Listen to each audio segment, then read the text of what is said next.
మత మార్పిడులపై సుప్రీంకోర్టు కీలక తీర్పిచ్చింది. క్రైస్తవ మతంలోకి మారిన వ్యక్తి ఎస్సీగా హక్కులు కోల్పోతాడని తెలిపింది. ఈ విషయంలో ఏపీ హైకోర్టు ఇచ్చిన తీర్పును సుప్రీంకోర్టు సమర్థించింది. క్రైస్తవ మతంలోకి మారిన వ్యక్తి ఎస్సీ హక్కులు పొందలేడని గతంలోనే తీర్పిచ్చింది ఏపీ హైకోర్టు.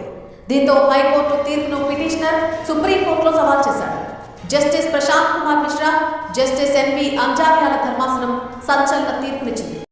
సుప్రీంకోర్టులో యాంటీ కన్వర్షన్లో ఇంప్లీట్ పిటిషనర్ అయినటువంటి ప్రవీణ్ పగడాల అసాసినేషన్ జరిగి 1 year కరెక్ట్గా March 24th.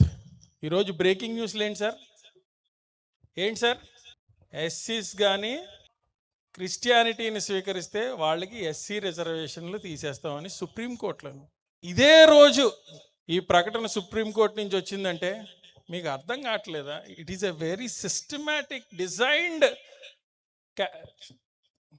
Action plan by the RSS and BJP. రేపు వచ్చి ఉండొచ్చు కదా, ఎల్లుండి వచ్చి ఉండొచ్చు కదా.